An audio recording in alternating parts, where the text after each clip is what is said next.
नमस्कार विद्यार्थियों, स्वागत है आपका मेट मंत्र के इस डिजिटल प्लेटफॉर्म पर। मैं नवरत्न मीणा आप सभी का हार्दिक अभिनंदन करता हूं। जैसा कि आप सभी जानते हैं कि संजीवनी बैच का जब से हम लोगों ने लॉन्चिंग की है 1 दिसंबर से, तब से ही मेट मंत्र ने ग्रो करना शुरू कर दिया है। उस दिन से लेकर आज तक हम लोगों ने टोटल 100 से भी ज्यादा सब्सक्राइबर्स को गेन किया है और ये सब कुछ हुआ है आपके सपोर्ट से। हम लोगों ने ज्योग्राफी के अंदर भी जो है रेगुलर क्लासेस लेकर 4 टॉपिक्स को कवर किया था और हिस्ट्री के अंदर भी अब तक हम लोगों ने जो है 3 टॉपिक्स को कवर कर दिया है, 3 क्लासें कर ली है और आज हमारी 4वीं क्लास है झाड़ों के चौहानों के ऊपर। इससे पहले अजमेर के, उसके बाद रणथंभौर के और आज झाड़ों के चौहान की क्लास है और सबसे पहले सभ्यताओं की हमने क्लास है।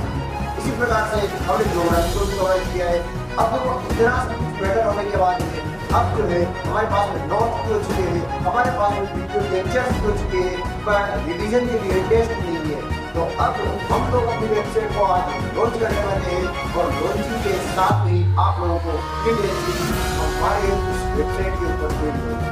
क्लासेस वहाँ पर शायद अभी तक जो है हम लोगों ने अपलोड नहीं की है क्योंकि अभी वेबसाइट का सर्वर थोड़ा सा जो है स्लो चल रहा है। इसके केवल टेस्ट सीरीज की वजह से हम लोगों ने केवल इसके अंदर मोस्टली जो इम्पोर्टेंट वो अपलोड कर दिए वो टेस्ट सीरीज। तो आप लोग वेबसाइट पे जाकर लॉगिन कर सकते हो, पूरा ऐप के अकॉर्डिंग से बनाया गया है। वहाँ से लॉगिन करने के बाद में आप लोग जो है अपने अकाउंट को जैसे ही क्रिएट करोगे आप लॉगिन पेज पर रिडायरेक्ट होकर वापस करके और टेस्ट सेक्शन में जाकर टेस्ट सीरीज ज्वाइन कर सकते हो। इसी प्रकार से अगर आपका कोई मित्र है, कोई भी है, तो आप उससे भी अपने इस वेबसाइट का लिंक शेयर कर सकते हो, चैनल का लिंक शेयर कर सकते हो ताकि वो क्लासेस ले सके, टेलीग्राम का लिंक शेयर कर सके ताकि वो इसे नोट्स 2-4 वाले जो है वो पढ़ सके और वेबसाइट का लिंक शेयर कर सके ताकि आप जो है टेस्ट सीरीज फ्री में उसे भी दे सके। तो इस प्रकार के बढ़िया और निःशुल्क और बढ़िया चीज के लिए आप लोग यानी कि फ्री मटेरियल जो एकदम परफेक्ट है कि एग्जाम के लिए सीधा पॉइंट्स पे जो है वो टारगेट करता है, ये फैक्ट्स, ये नोट्स, ये टेस्ट, ये क्लासेस आपको कहीं पर भी नहीं मिलेगी कोई यूट्यूब चैनल पर, केवल और केवल मेट मंत्र पर मिलेगी। इसीलिए मेट मंत्र के यूट्यूब चैनल को सब्सक्राइब जरूर कर देना और क्लास अच्छी लगे तो क्लास को लाइक और शेयर जरूर करना। चलिए शुरू करते हैं अपनी आज की क्लास को बिना वक्त को जाया किए। नमस्कार विद्यार्थियों। तो चलिए शुरू करते हैं अपनी इस क्लास को। तो जैसा आपको बता दिया है चौहान वंश को अपन लोग पढ़ने वाले हैं और चौहान वंश के अंदर अपन लोग झालोर के चौहानों को पढ़ेंगे और ये अपनी क्लास 4 होने वाली है। झालोर के चौहानों को जैसा आपको पता ही है अपन लोग हमेशा फ्लो चार्ट से पढ़ते हैं, फिर उसके बाद क्वेश्चन आंसर्स करते हैं। तो ये अपना फिक्स नियम है कि फ्लो चार्ट्स करो, मतलब नोट्स का कंप्लीट रिवीजन होगा तो उससे क्या होगा, हिस्ट्री जो है अपनी बेस्ट हो जाएगी। और बहुत से कमेंट आ रहे हैं कि सर क्लास को जो है इसी तरीके से पढ़ाते जाओ। तो अपना नियम है, चाहे कोई सी सब्जेक्ट हो, चाहे हिस्ट्री हो, चाहे ज्योग्राफी हो, चाहे कोई सी भी सब्जेक्ट हो, पढ़ाना अपने को इसी तरीके से है। तो देखो अपना एक रूल है जो अपन लोग कवर करेंगे, फ्लो चार्ट्स प्लस एमसीक्यूज। अब नया रूल भी है टेस्ट वाला। कौन सा? टेस्ट वाला, जो आपको इस वीडियो के डिस्क्रिप्शन के अंदर आपको किसकी लिंक मिल जाएगी? वेबसाइट की लिंक मिल जाएगी। हाँ, वेबसाइट पे आप रजिस्टर कर लेना, 1-2 दिन के अंदर जो है कंप्लीट टेस्ट जितने भी टॉपिक्स अब तक कवर कर लिए उन सब के टेस्ट मिल जाएंगे। चलिए जो अपने झालोर के चौहान है उन्हें पढ़ते हैं। तो सबसे पहले अपन देखें तो झालोर का प्राचीन नाम क्या था? जबालीपुर था। क्या था झालोर का प्राचीन नाम? जबालीपुर। देखो इतिहास और इसके संस्थापकों के बारे में कुछ चर्चा करेंगे इसके ऊपर। तो जालौर का प्राचीन नाम क्या हो चुका है? जबालीपुर हो चुका है। अब देखो 2 चीज़ होती है, एक स्वर्ण नगरी, एक होता है सुवर्ण नगरी। मैंने जब ज्योग्राफी पढ़ाई थी तब भी मैंने आपको इसके बारे में थोड़ी सी डिटेल बताई थी और अब वापिस से मैं बता देता हूँ। देखो सुवर्ण नगरी यानी कि सोना, स्वर्ण यानी कि देखो स्वर्ण कौन से कलर का होता है? येलो कलर का, यानी कि सोना, गोल्ड। ठीक है, तो वह येलो कलर का होता है। रेत कौन से कलर की? येलो कलर की। तो दोनों के दोनों किधर चले गए? स्वर्ण नगरी इधर। सु से सुंदा माता और सु से सुवर्ण नगरी। तो आप इस तरीके से इसे याद कर सकते हो। देखो मैं तो ऐसे याद रखता हूँ, बाकी अब आपको जैसे कंफर्टेबल लगता है वैसे आप इसे याद कर सकते हो। बाकी मेरे अकॉर्डिंग तो कि सु से सुंदा माता है और सु से ही सुवर्ण नगरी किधर पड़ गई? झालोर में आ गई। किधर आ गई? झालोर में। तो सुवर्ण नगरी पर झालोर का किला बना हुआ है। कौन सा किला? झालोर का किला। और देखो यह जो है प्राचीन नाम अगर पूछे तो क्या होगा? जबालीपुर होगा। देखो सबसे पहले जब झालोर पर सबसे यानी कि प्रारंभिक जो वर्ष थे उसमें जालौर पर किसका अधिकार था? उसमें जालौर पर था प्रतिहारों का। किनका था? प्रतिहारों का अधिकार था। और प्रतिहारों में भी कौन थे? नागभट्ट। कौन थे? नागभट्ट प्रथम का यहाँ पर उस समय अधिकार था। अब एक चीज़ को फिर से आप समझने की कोशिश करो। हमने जब अजमेर के चौहानों को पढ़ा था, किन्हें पढ़ा हमने? अजमेर के चौहानों को। तो अजमेर के चौहानों में भी वहाँ पर कौन थे? प्रतिहार थे। कौन थे? प्रतिहार थे। प्रतिहार थे। तो अजमेर के जो चौहान थे उनमें जो प्रतिहार थे उनमें से गुवक जो तृतीय था, कौन? सॉरी, गुवक जो फर्स्ट था, उस गुवक फर्स्ट ने क्या किया? अपने आप को स्वतंत्र जो है सिद्ध कर दिया और सामंत प्रथा को समाप्त कर दिया। कह दिया कि मैं स्वतंत्र राजा हूँ। और वहाँ के जो प्रतिहार शासक थे उनकी पुत्री से क्या कर लिया? विवाह कर लिया। और उन्हें कह दिया कि अब हम आपके कोई सामंत वगैरह नहीं है, अब मैं खुद का स्वतंत्र साम्राज्य बनाऊंगा। और फिर उसके बाद में उन्होंने अपना जो है स्वतंत्र स्वयं, मतलब स्वयं को क्या कर दिया? स्वतंत्र घोषित कर दिया था। उस समय भी हम कह सकते हैं कि वहाँ पर किसका शासन था? प्रतिहारों का। तो यहाँ पर भी किसका था? प्रतिहारों का। हाँ, पहले के वर्षों में क्या होता था? गुर्जर प्रतिहारों का ही शासन होता था ज्यादातर एरियाज के अंदर। देखो, प्रतिहारों में कौन है? नागभट्ट। प्राचीन नाम क्या है? जबालीपुर। और पहाड़ी कौन सी है? सुवर्णनगरी। सुवर्णनगरी नहीं है। संस्थापक की बात करते कीर्तिपाल चौहान है। कौन है? जालौर के चौहानों के संस्थापक कीर्तिपाल चौहान है।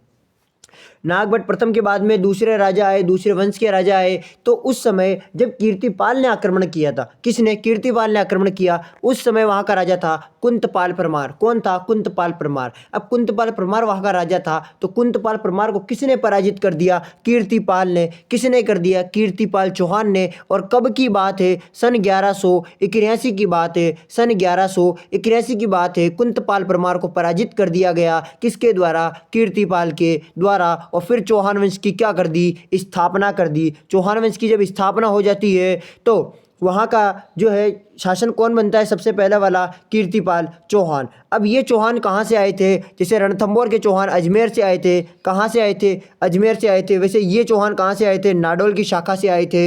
हमने पढ़ा था कि अजमेर के अंदर जब चौहानों को वहाँ पर वाकपति राज के दो बेटे हुए थे, सिंह राज और एक था लक्ष्मण सिंह। तो लक्ष्मण सिंह तो चला गया नाडोल। कहाँ चला गया? नाडोल। और वहाँ पर चौहानों की शाखा का यानी कि चौहानों की शाखा की स्थापना कर दी थी। कहाँ? नाडोल के अंदर सन 960 ईस्वी के अंदर। अजमेर के चौहानों की क्लास नहीं देखे तो ज़रूर देखना, क्योंकि वो चौहानों की नींव है।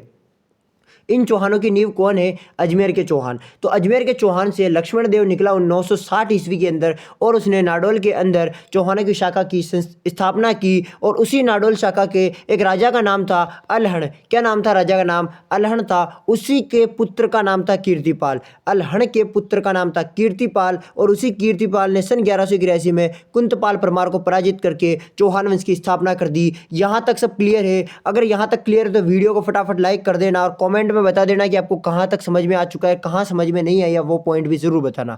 देखो, नाडोल के शाखा की स्थापना लक्ष्मण देव के द्वारा की गई 960 ईस्वी में। जो अजमेर से आया था वाकपति राज का क्या था? वो पुत्र था। और फिर नाडोल की शाखा के एक राजा हुए थे अलहण।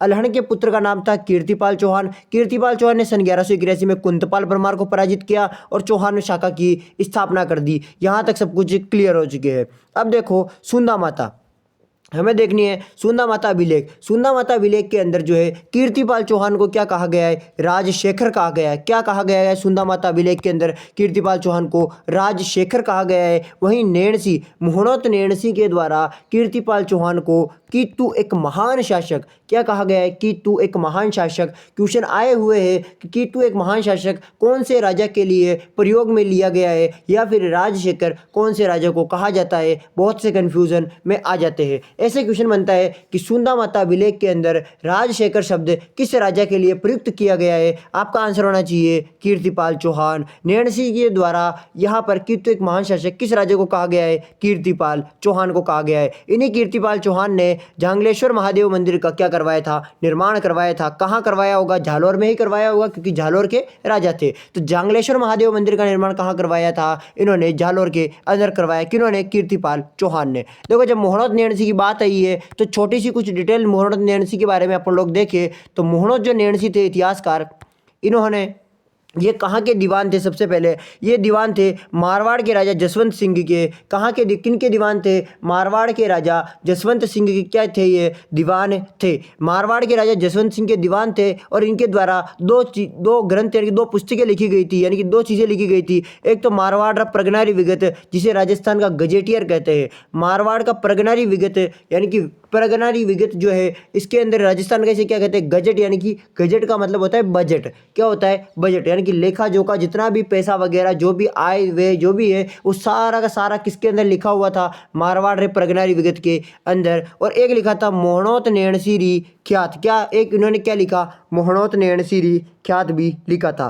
देखो जयपुर के एक निवासी थे मुंशी देवी प्रसाद, कौन थे, मुंशी देवी प्रसाद। उन्होंने मोहनोत नैणसी को क्या कहा था, राजपूतों का या राजपुताने का अबुल फजल। राजपूतों का अबुल फजल किसे कहा गया है, अपने मोहनोत नैणसी को। किसके द्वारा कहा गया है, अपने मुंशी देवी प्रसाद। कहाँ के थे, जयपुर के निवासी थे। मोहनोत नैणसी के द्वारा कौन से ग्रंथ लिखे गए, दो, तो वो थे मारवाड़ रा प्रगनारी विगत और मोहनोत नैणसीरी ख्यात। इसे राजस्थान का गजेटियर कहा जाता था। किसे कहा जाता था, मारवाड़ रा प्रगनारी विगत। किसके दीवान थे ये, मारवाड़ के राजा जसवंत सिंह के। यहाँ तक सब कुछ क्लियर हो चुका है ना, फर्स्ट स्लाइड अपनी क्लियर है एकदम। अब अपन लोग नेक्स्ट स्लाइड पे बढ़ते हैं। फर्स्ट स्लाइड में ऐसा कोई भी इतना महत्वपूर्ण नहीं था, महत्वपूर्ण केवल और केवल संस्थापक कौन थे, कब की गई संस्थापना, कब इन्हें हराया गया था और इन्हें किसके अंदर क्या कहा गया है। ठीक है, नेक्स्ट स्लाइड पे अपन लोग बढ़ते हैं। नेक्स्ट स्लाइड के अंदर हम देखेंगे जालोर के शासकों को। जैसे अपन लोगों ने अजमेर के शासकों को देखा, किसके समकालीन कौन था, उनके बारे में जो एक दो लाइन के जो फैक्ट थे उनको समझा था। अब हम देखेंगे इसी तरीके से जालोर के चौहानों को भी। ठीक है, तो जालोर के चौहानों में सबसे पहले देखो समर सिंह आते हैं, जिन्होंने जालोर का जो दुर्ग था उसके परकोटे का क्या करवाया था, निर्माण करवाया था। क्या करवाया, परकोटे के निर्माण करवाया था। लेकिन परकोटे का निर्माण अगर समर सिंह के द्वारा करवाया गया है तो दुर्ग का निर्माण किसके द्वारा करवाया गया था, तो सुनो, जालोर के जो दुर्ग था उसका निर्माण नागभट्ट प्रथम के द्वारा, जो प्रतिहार शासक था उसी के द्वारा करवा दिया गया था।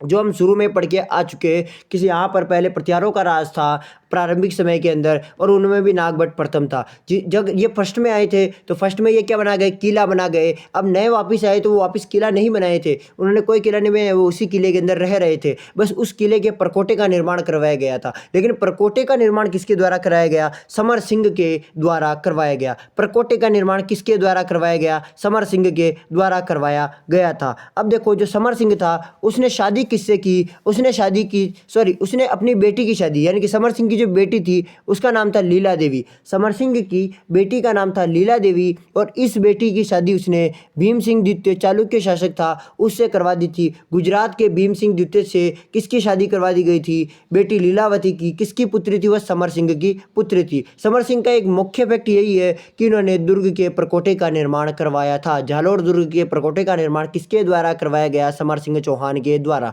नेक्स्ट आते हैं उदय सिंह। कौन आए, उदय सिंह। अब उदय सिंह के समकालीन कौन थे, तो उदय सिंह के समकालीन दिल्ली सल्तनत के अंदर कुतुबुद्दीन ऐबक, आराम शाह, ठीक है, आराम शाह, इल्तुतमिश, रजिया सुल्तान, बहराम शाह, मसूद शाह, नसीरुद्दीन महमूद, यानी कि इतने सारे शासक, टोटल 7 राजा क्या थे इसके समकालीन थे। उदय सिंह के समकालीन कितने राजा थे, टोटल 7 राजा, जिनमें से 2 राजाओं ने तो हमला भी कर दिया था।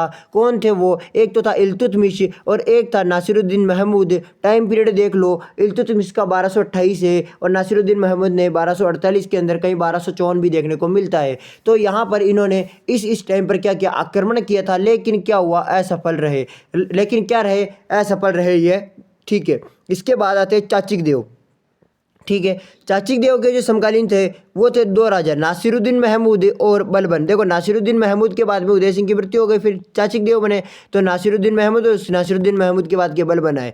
लेकिन क्या हुआ, इनके समय किसी ने आक्रमण ही नहीं किया, यानी कि इनका शासनकाल बिल्कुल शांति से गुजर गया। कोई आक्रमण नहीं हुआ दिल्ली सल्तनत की तरफ से, तो शांति से इनका जो था शासनकाल निकल गया। फिर आए सामंत सिंह, जिनके समय में आक्रमण हुए जलालुद्दीन खिलजी के द्वारा, लेकिन असफल रहे। जलालुद्दीन खिलजी तो आप चौहानों में कहीं पर भी पढ़ रहे हो तो वहां पर तो असफल ही देखने को मिल रहे हैं अपने को। ठीक है, क्या मिल रहे हैं, असफल देखने को मिल रहे हैं। देखो अपने को ये स्लाइड भी अपनी कवर है। इस स्लाइड के अंदर अपन ने क्या पढ़ा, दुर्ग के परकोटे का निर्माण किसने करवाया था, उदय सिंह के समय किसने आक्रमण किया, समकालीन कौन थे, चाचिक देव के समय कौन समकालीन थे और इसके समय एकदम शांत प्रिय शासनकाल निकला। सामंत सिंह के समय किसने आक्रमण किया, ये सब पढ़ा। और समर सिंह की पुत्री का विवाह किसके साथ हुआ, ये सब अपन ने इसके अंदर पढ़ा। फर्स्ट वाली स्लाइड के अंदर पढ़ोगे संस्थापक मोहनोत नैणसी और अपने जालोर के प्राचीन बातों को पढ़ लिया था। सब कुछ हो चुका है, बेसिक एकदम कवर हो चुका है। अब आते हैं मुद्दे पर। मुद्दा क्या है कि इसके अंदर अपने को मुख्य राजा पढ़ना है और मुख्य राजा है कान्हड़ देव चौहान। कौन है? कान्हड़ देव चौहान। जिस प्रकार अजमेर के चौहानों के अंदर विग्रहराज चतुर्थ और पृथ्वीराज तृतीय को हमने पढ़ा था मुख्य महत्वपूर्ण, और उसी प्रकार हम लोगों ने यहाँ पर रणथंभौर के अंदर राणा हमीर को पढ़ा था। उसी प्रकार से अब झालोर के चौहानों के अंदर कान्हड़ देव प्रथम को, यानी कि कान्हड़ देव जो चौहान है, इन्हें मुख्य रूप से पढ़ेंगे। और साथ में एक दुर्ग के बारे में भी पढ़ेंगे जिसका नाम है सिवाना का दुर्ग। तो पहले अपन दुर्ग के बारे में पढ़ते हैं, जिसकी स्थापना सिवाना के दुर्ग जो बालोतरा के अंदर है, और इसकी स्थापना 954 ईस्वी के अंदर ही वीर नारायण पंवार के द्वारा करवा दी गई थी। किसके द्वारा इस दुर्ग की स्थापना की गई थी? तो वीर नारायण पंवार ने इस दुर्ग की स्थापना 954 ईस्वी के अंदर ही कर दी थी। इस दुर्ग का उपनाम की अगर हम बात करें तो इस दुर्ग को कहते हैं मारवाड़ के राजाओं की शरण स्थली, मारवाड़ के राजाओं की शरण स्थली, या फिर झालोर की कुंजी। जिस प्रकार रणथंभौर के दुर्ग की कुंजी कौन है? जैन दुर्ग। वैसे ही झालोर की कुंजी कौन है? सिवाना का दुर्ग। यानी कि आक्रमण सबसे पहले कहाँ होगा? सिवाना के ऊपर होगा। जय नारायण व्यास जो थे, इन्हें यहाँ पर बंदी बनाकर रखा था। जय नारायण व्यास को शेर ए राजस्थान भी कहते हैं। ध्यान रखने वाली बात है, जय नारायण व्यास को शेर ए राजस्थान भी कहते हैं, जिन्हें इसी दुर्ग के अंदर क्या किया था? बंदी बनाकर रखा था। चलिए अब कानड़ देव चौहान के ऊपर अपन पढ़ते हैं, जिन्होंने 1305 ईस्वी के अंदर एक संधि कर ली थी। और वह संधि किससे की थी? अलाउद्दीन खिलजी के, यानी कि के सेनापति के साथ में। और उस संधि का जो सेनापति था उसका नाम था एन उल मुल्क मुल्तानी। कौन था? एन उल मुल्क मुल्तानी। आपको केवल मुल्तानी याद रखना है, इतना बड़ा नाम याद नहीं रखना है, क्योंकि मुल्तानी ही आएगा नाम के अंदर, पीछे देखा समझ जाना। एन उल मुल्क मुल्तानी कौन थे? ये एक अलाउद्दीन खिलजी का सेनापति था, जिसने 1305 के अंदर कानड़ देव चौहान के साथ में संधि की थी। लेकिन इस संधि में कुछ शर्तें रखी गई थी। शर्त क्या थी? एक शर्त यही थी मुख्य महत्वपूर्ण कि विरमदेव को अलाउद्दीन खिलजी के दरबार में रहना पड़ेगा। लेकिन दरबार में रहते ही रहते अलाउद्दीन खिलजी की बेटी को इससे प्रेम हो जाता है, और बेटी का नाम था फिरोजा। क्या नाम था बेटी का? फिरोजा। और फिरोजा को किससे प्रेम हो जाता है? विरमदेव से। और विरमदेव कहाँ रहता था? अलाउद्दीन खिलजी के दरबार में। और विरमदेव को यह बात पता चल गई। विरमदेव को जब यह बात पता चली तो वहाँ से रप्पू चक्कर हुआ और वापस कहाँ आ गया? झालोर के अंदर, और कानड़ देव प्रबंध के पास में वापस आ गया। और फिर उनको पूरा मैटर समझाया। फिर उसके बाद उन्हें पता चल चुका था कि अब अलाउद्दीन खिलजी आक्रमण तो करेगा। क्योंकि जब यह बात अलाउद्दीन खिलजी को पता चलेगी तो वह शांत तो रहेगा नहीं, वह आक्रमण जरूर करेगा। यहाँ तक सब क्लियर है। अपनी 3 स्लाइड हो चुकी है और तीनों स्लाइड एकदम कवर है। अब चौथी स्लाइड के अंदर अपन देखते हैं कि अब जब अलाउद्दीन खिलजी को पता चल चुका है भाई ये मैटर हो चुका है, भाई अपनी लड़की को छेड़ दिया गया है, चलो अब लड़की को छेड़ दिया गया है तो बदला तो लेना पड़ेगा। तो क्या किया इन्होंने? झालोर के अंदर जो उसकी कुंजी थी उसके ऊपर हमला कर दिया। फिर उसके बाद पास के क्षेत्र मलकाना, यानी कि झालोर पर ही हमला किया था, यानी कि उसके पास में एक क्षेत्र था मलकाना, वहाँ पर युद्ध हुआ, मलकाना का युद्ध, ठीक है, कानड़ देव इनके बीच में। फिर उसके बाद कंप्लीट झालोर के अंदर ही युद्ध हो गया था। अब देखो सिवाना के युद्ध की अपन बात करें तो उस समय सिवाना के शासक थे शीतल देव। कौन थे सिवाना के शासक? शीतल देव थे। और आक्रमण किसके द्वारा किया गया था? अलाउद्दीन खिलजी के द्वारा 1308 ईस्वी के अंदर। और इस आक्रमण जो हुआ था, सेना आक्रमणकारी कौन था? अलाउद्दीन खिलजी। लेकिन सेना का नेतृत्व कौन कर रहा था? सेना का नेतृत्व कर रहा था कमालुद्दीन गुर्ग। कौन कर रहा था? कमालुद्दीन गुर्ग इस सेना का नेतृत्व कर रहा था। लेकिन हुआ क्या? जैसे आपको पता है रणथंभौर के अंदर रणमल रतिपाल इन लोगों ने क्या कर दिया था? विश्वासघात कर दिया था। उसी प्रकार से यहाँ पर भी यहाँ पर भी एक सेनापति था जिसने क्या कर दिया? उसका नाम था भावला। क्या नाम था उसका? भावला। सेनापति का नाम था भावला। और भावला ने क्या कर दिया था? वहाँ पर पानी का जो तालाब था उसमें गौ मांस मिला दिया। समझो इस पूरी कहानी को फिर से। भावला, देखो ये युद्ध है। अब देखो जो दुर्ग के अंदर क्या होता था कि पहले सारे के सारे राजा सब कुछ उस दुर्ग के अंदर रहते थे, खाना पीना एडवांस रखते थे आराम से 6-7 महीने का, 1 साल के लगभग का आसपास का। लेकिन हुआ क्या? अब खाना और पीना सब कुछ है, लेकिन पीने के लिए केवल तालाब का पानी था, यानी कि उसके अंदर एक तालाब बनाया गया था, उसमें से पीने का पानी था। इस सेनापति ने क्या कर दिया? भावला ने भांडेला तालाब के अंदर गौ मांस मिला दिया। अब आपको पता है हिंदू धर्म के अंदर गाय के मांस को जो है बहुत पवित्र माना जाता है, इसीलिए वहाँ पर अगर गाय का मांस अगर पानी में डाल दिया तो उस पानी को कोई छुएगा भी नहीं, उस पानी को अब कोई छुएगा भी नहीं, क्योंकि अपने गाय जो है अपनी माता के समान होती है। तो क्या हुआ? गाय का मांस जब तालाब के अंदर मिला दिया तो किसी ने पानी नहीं पिया। अब किसी ने पानी नहीं पिया तो कंडीशन क्या हो गई कि दुर्ग के दरवाजे खोलने पड़े और युद्ध लड़ना पड़ा। अब एक छोटा सा दुर्ग है, अलाउद्दीन खिलजी की इतनी बड़ी सेना और दुर्ग का जब दरवाजे खोले गए, जब युद्ध हुआ तो युद्ध में लड़ते हुए शीतल देव लड़ते हुए वीरगति को प्राप्त हो गए। इनके साथी थे सोम, वो भी मारे गए। और मेणादे ने क्या कर लिया था, जौहर कर लिया था। जो शीतल देव की पत्नी थी उसने क्या कर लिया, जौहर कर लिया। और ये शिवाना का प्रथम शाखा हुआ था, शिवाना का प्रथम शाखा। मैं आपसे पूछता हूँ कि राजस्थान का प्रथम शाखा कहाँ पर हुआ था, रणथंभौर के अंदर हुआ था। और रणथंभौर के अंदर हुआ था तो यही क्वेश्चन बन गया, रणथंभौर का भी एक क्या हो चुका है, प्रथम शाखा। राजस्थान का भी एक क्या हो चुका है, प्रथम शाखा। ठीक है, उसके बाद में अब यहाँ पर झालोर के अंदर शाखा हो चुका है। और झालोर के अंदर देखो, इसके बाद में तो मेवाड़ में हुआ था, लेकिन अभी अपन लोग पढ़ रहे चौहानों के अकॉर्डिंग, तो झालोर में शाखा हुआ। झालोर का प्रथम शाखा कौन सा था, अपने झालोर का प्रथम शाखा कब हुआ, 1308 के अंदर। और केसरिया किसके द्वारा, शीतल देव के द्वारा। और जौहर किसके द्वारा, मेणादे के द्वारा किया गया था। अलाउद्दीन खिलजी ने इस सिवाना का नेतृत्व किसको सौंप दिया, यानी कि सिवाना की चाबियां किसको सौंप दी, कमालुद्दीन गुर्ग। और सिवाना का नाम बदलकर खेराबाद कर दिया गया था। कमालुद्दीन गुर्ग को कह दिया सिवाना को संभालो, और इसका नाम बदल दिया, कर दिया गया खेराबाद। इसके बाद कान्हड़ देव से अलाउद्दीन खिलजी की जो है भेंट हुई, यानी कि लड़ाई होगी। अलाउद्दीन खिलजी ने अपने सेनापति शम्स खां को भेजा था। किसको भेजा, शम्स खां को। और कान्हड़ देव के पक्ष में से आया था सेनापति वीरम देव। कहीं कहीं पर मालदेव का उल्लेख भी मिलता है, कि इनके दूसरे बेटे का। टाइम पीरियड एक साल बाद में ही, यानी कि 1309 और 10 के बीच में ये युद्ध हुआ था। युद्ध का नाम था मलकाना का युद्ध। कौन सा युद्ध था, मलकाना का युद्ध था, 1309-10 के अंदर हुआ था। और कान्हड़ देव के पक्ष में से सेनापति वीरम देव और सेनापति इधर से शम्स खां आए थे। यहाँ तक सब कुछ क्लियर हो चुका है ना, कोई डाउट नहीं है ना। अगर कोई डाउट नहीं है तो वीडियो को लाइक करके दोस्तों के पास में शेयर कर देना, क्योंकि इस प्रकार के कंटेंट आपको पूरे यूट्यूब पे कहीं नहीं मिलने वाला, पूरे यूट्यूब पे कहीं नहीं मिलने वाला। क्लास कैसी लगती है ये ज़रूर कमेंट करना। बहुत से स्टूडेंट होते हैं क्लास को देख कर चले जाते, लाइक तक नहीं करते, लाइक तक भी। और तो छोड़ो, चैनल को सब्सक्राइब भी नहीं करते ना, तो कमेंट करके बताते हैं कि सर हमें क्लास कैसी लगी है। डिस्क्रिप्शन में टेलीग्राम का लिंक है, उसे ज्वाइन करके कम से कम डेली अपडेट तो रहो कि डेली क्लास कब आ रही है। नोट्स तो वहाँ से डाउनलोड करो, लेकिन नहीं, नोट्स भी नहीं चाहिए, मैं तो केवल क्लास देख ली। अब इस क्लास को देखने के बाद आप जो है टेलीग्राम को अगर ज्वाइन करोगे तो बार बार क्लास देखने की जरूरत नहीं पड़ेगी ना। नोट्स देखे वन टाइम में क्विक रिवीजन हो जाएगा, इसीलिए टेलीग्राम को ज्वाइन कर लो। और वेबसाइट पे वैसे भी सब कुछ अवेलेबल होने वाला है कुछ दिनों के अंदर अंदर। लेकिन कमेंट में ज़रूर बताना आज ये क्लास कैसी लगती है आप लोगों को। ठीक है, अब देखो शुरू करते हैं अपने इस टॉपिक के अगले पेज को। और आ जाता है झालोर का युद्ध। ठीक है, 9-10 के अंदर ये हो गया। ठीक है, 9-10 के बाद में अगले साल फिर वापस से आक्रमण किया गया 1311 के अंदर। और इसके अंदर जो है झालोर के अंदर राजा मारे गए। अब देखो इसमें भी क्या हुआ, विश्वासघात हो गया।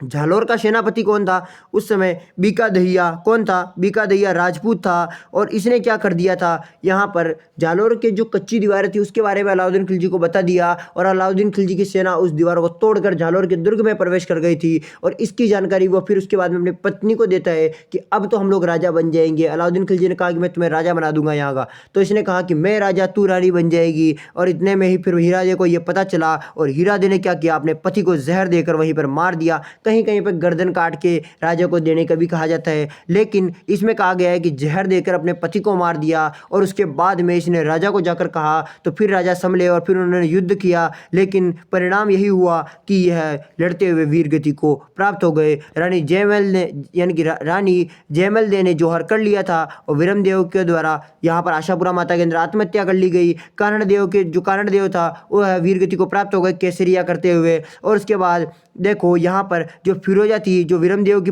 जो प्रेमिका थी, हम लोगों ने यहीं पर पढ़ लिया था। फिरोजा को इससे प्रेम हो चुका था। देखो यहाँ कहीं पर अपन लोगों ने जब संधि को पढ़ा था, फिरोजा को किससे प्रेम हो गया, वीरम देव से। तो फिरोजा जब वीरम देव ही नहीं रहा, आशापुरा माता में इसने स्वयं की आत्महत्या कर ली। तो उसके बाद में फिरोजा क्या करेगी, जी कर फिरोजा ने यमुना में कूदकर आत्महत्या कर ली थी। जिसकी फिरोजा की धाय माँ कौन थी, गुलाब हिस्त। कौन थी, गुलाब हिस्त सेना से, यह शाही सेना नायक थे, इसकी धाय माँ, इसकी धाय माँ थी। ये इसकी जानकारी देती है। कान्हड़ देव क्या हो गए, वीरगति को प्राप्त हो गए। अब देखो जब ये सब कुछ हुआ तो उसके बाद में क्या हुआ कि झालोर का नाम बदलकर जलालाबाद कर दिया, सिवाना का नाम बदलकर खेराबाद कर दिया। और यहाँ पर एक तोप मस्जिद का निर्माण करवाया गया था और एक अलाई दरवाज़ा बनाया गया था।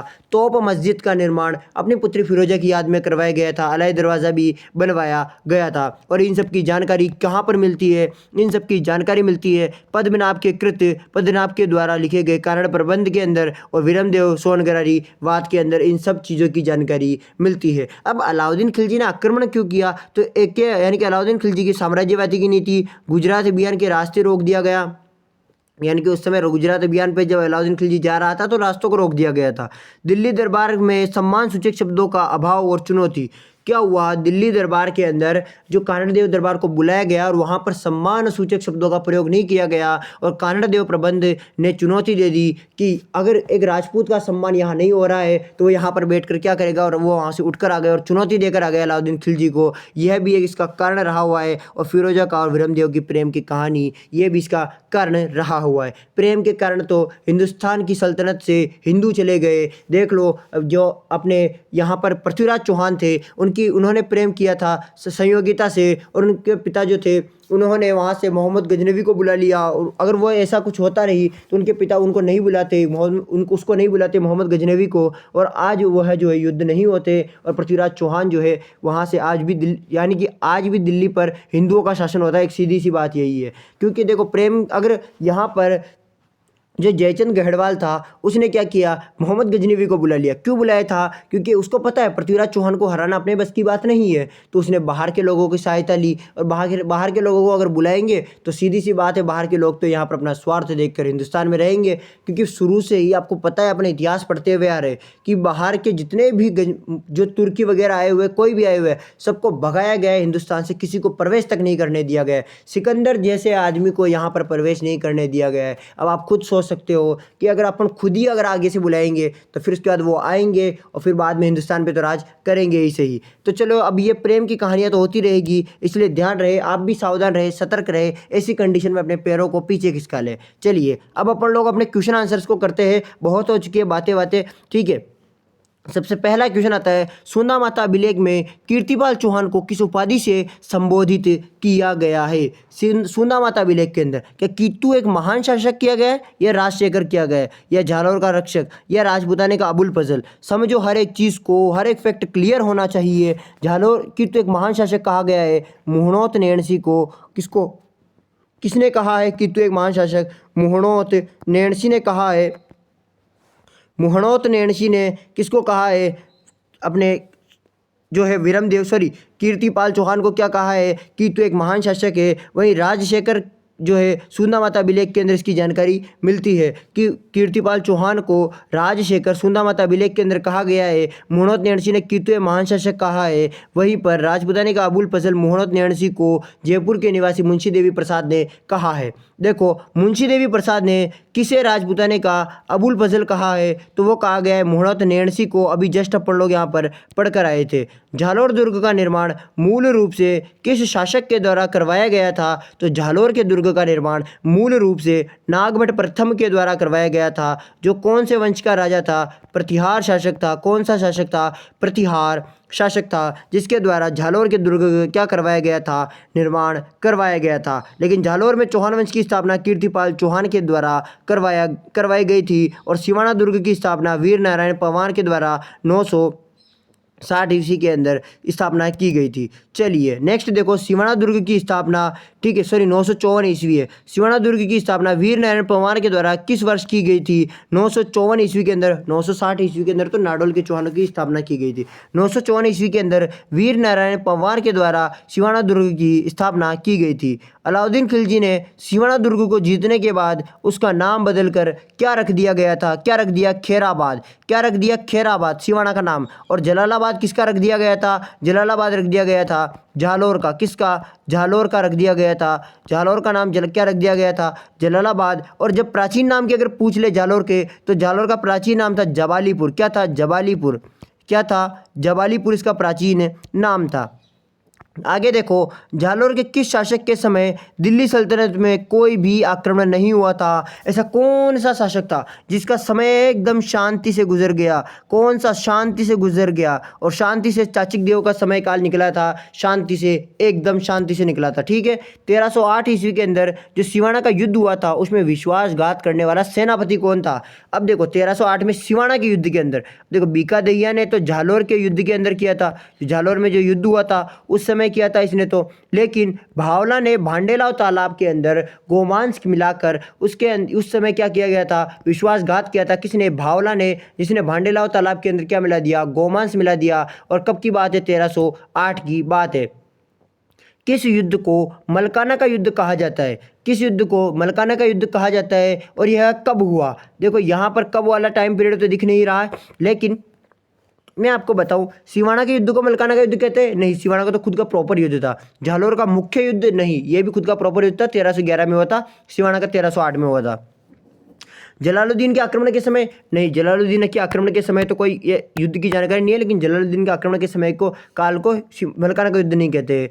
कानड़देव की सेना और शमशका के बीच में जो युद्ध हुआ था 1309 और 10 के बीच में, 1309 और 10 के बीच में, इस समय को क्या कहते हैं? अपने मलकाना के युद्ध कहते हैं। और कब हुआ? 1309-10 के मध्य में यह युद्ध हुआ था। जालोर के शाखे के दौरान जो जौहर हुआ था वो किसने किया था? जालोर का जब शाखा हुआ था उसमें जौहर किसने किया था? देखो, हमने पढ़ा सिवाना, अब सिवाना में किसने किया और जालोर में किसने किया, ये सबसे ज़्यादा महत्वपूर्ण है। तो देखो, मेणादे के द्वारा मेणादे ने किसके समय किया था? सिवाना में। मेणादे ने कहाँ किया? जौहर, सिवाना के अंदर। वहीं रानी जयमल जो जयमल दे है उसने कहाँ किया? जालोर के अंदर। देखो, अपन लोग जब यहाँ फर्स्ट में भी पढ़कर आए थे जालोर के अंदर, मैं आपको एक चीज़ बताऊँ। देखो, जालोर के अंदर रानी जयमल दे ने जौहर किया था, तो जालोर में जय और जालोर के अंदर जय और जयमल दे के अंदर भी जय, क्योंकि जौहर वाली बहुत कंफ्यूज करती है, बहुत से राजा रानियों के बारे में पूछा जाता है, इसलिए आप लोग जो किसी भी शब्द को करेक्ट करके याद करो।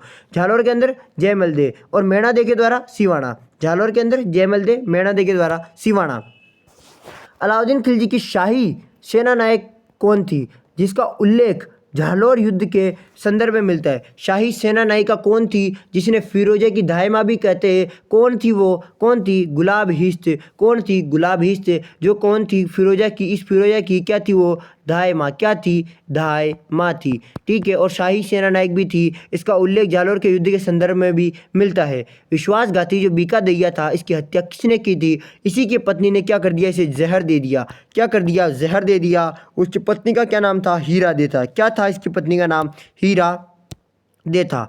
विरमदेव ने अंततः अपने प्राण कैसे त्यागे? उसने आत्महत्या कर ली थी आशापुरा माता के अंदर, यानी आशापुरा माता के मंदिर के अंदर। आशापुरा माता के मंदिर में उन्होंने क्या कर ली? आत्महत्या कर ली थी। उसके बाद यमुना में कूदकर किसने हत्या कर ली थी? फिरोजा ने। किसने कर ली? फिरोजा ने कर ली थी। और जौहर की आग में कूदकर जयमल दे ने कर ली। किसने?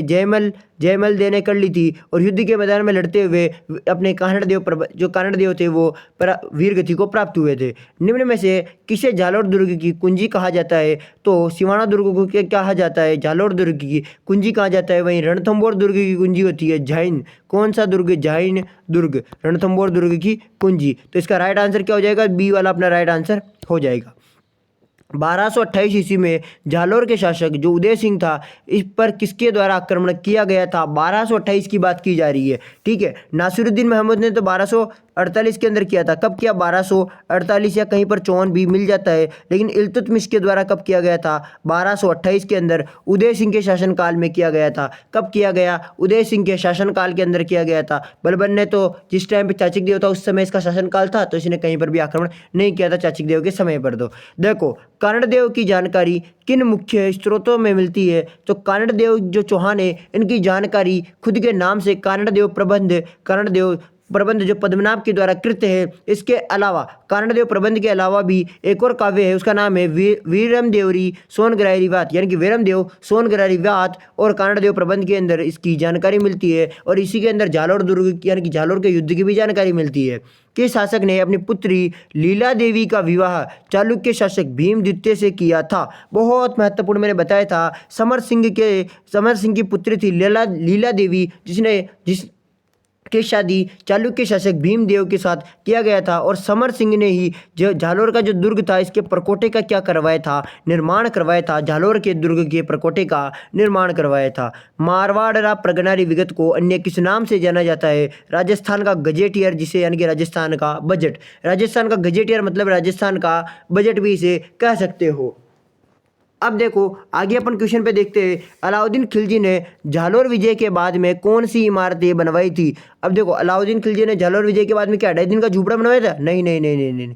तोप मस्जिद और अलाई मस्जिद, हाँ, फिरोजा की याद में बनाई थी तोप मस्जिद और अलाई मस्जिद। ठीक है, कहाँ पर बनाई? जालोर के अंदर। बुलंद दरवाज़ा नहीं। कुवत नहीं, ये भी नहीं बनवाया। देखो, जालोर का प्राचीन नाम, वर्तमान उपनाम, सही युग्म को चयन करो। जालोर का प्राचीन नाम क्या था? जबालीपुर। क्या था? जबालीपुर। जबालीपुर आ चुका है। अब पहाड़ी के देखो, मैंने कहा था सू से सूंधा माता, सू से सुवर्णगिरी, कौन सी सुवर्णगिरी, कौन सा जबालीपुर, जबालीपुर, लेकिन सुवर्णगिरी नहीं, जबालीपुर के साथ में सुवर्णगिरी, ऑप्शन नंबर बी एकदम राइट आंसर हो चुका है। लेकिन कहता है प्राचीन नाम जबालीपुर है, वर्तमान उपनाम, वर्तमान उपनाम, ठीक है। तो अपने को यहाँ पे पहाड़ी दी गई है एक साइड में, तो अपने को सुवर्णगिरी एकदम राइट है। सिवाना के युद्ध में शीतल देव के साथ में कौन सा साथी मारा गया था? मैंने कहा था साथी सोम। मैंने देखो यहाँ पर जो है फर्स्ट में जब सिवाना का युद्ध हुआ था उस टाइम पर यहाँ पर अंडरलाइन भी किया था कि साथी सोम भी इसके अंदर मारा गया। साथी कौन था? सोम मारा गया। किसके युद्ध में? सिवाना के युद्ध के अंदर। तो सिवाना के युद्ध में कौन था साथी? सोम था। कौन था साथी? सोम था। देखो यहाँ पर अपनी क्लास के अंदर अपन लोगों ने जो है पूरे क्लास का रिवीजन कर लिया है, पूरी क्लास के एमसीक्यूज कर लिए, जिससे कि अपना रिवीजन काफ़ी बेहतर हो चुका है। साथ में नोट्स कर लिए, जिससे कि अपने जो है एक ही बार में एक ही क्लास के अंदर कंप्लीट रिवीजन हो चुका है। देखो ये जो क्लास है कंप्लीट आधे घंटे की रही है। कितनी? आधे घंटे की क्लास है। अब आप खुद सोचो, आधे घंटे के अंदर कि 30 मिनट के अंदर एक टॉपिक को फटाफट से स्पीड में कवर कर लिया। आपने 2x पे भी देखा होगा, तो 15 मिनट के अंदर आपका टॉपिक खत्म हो चुका है, ठीक है। अब इतने फास्टली अपन लोग कवर कर रहे हैं कि अगर आप किसी एग्जाम की तैयारी भी कर रहे हो ना, और किसी को अगर कभी नहीं भी पढ़ा है ना, तो मेरे को नहीं लगता कि इन क्लासों को देखने के बाद उसे ऐसा लगेगा कि मैंने सर कभी नहीं पढ़ा था। इन क्लासों को देखने के बाद भी उसे ऐसा लगेगा कि सर मैंने इनको पहले पढ़ लगा था, ऐसा लग रहा है। क्योंकि देखो ऐसे फ्लो चार्ट से समझा रहा हूँ ना, जिसका यूज़ शायद पूरे यूट्यूब पर कोई नहीं कर रहा होगा, इतनी तो मैं आपको गारंटी देता हूँ। लेकिन अब आप लोगों का फ़र्ज बनता है कि आप हमारे इस मेरिट मंत्र चैनल को सपोर्ट करो, सपोर्ट करके इसे सब्सक्राइब करो, क्योंकि अभी बहुत छोटी फैमिली है। इस फैमिली को हज़ारों में नहीं, लाखों में नहीं, लाखों में, ठीक है, अपने को इसे भेजना है ताकि हज़ारों लाखों बच्चे जो है ऐसी एजुकेशन एकदम फ्री में ले सके। शायद यूट्यूब पे इतना डीपली तरीके से कोई फ्री में नहीं पढ़ा रहा होगा जितने डीपली तरीके से मैं पढ़ा रहा हूँ, ऐसे फ्लो चार्ट से। हाँ, सब वो स्लाइडें लाते हैं जिनमें वर्ड्स लिखे हुए रहते हैं, उनकी रीडिंग मार मार के निकल जाते हैं और समझा के निकल जाते हैं।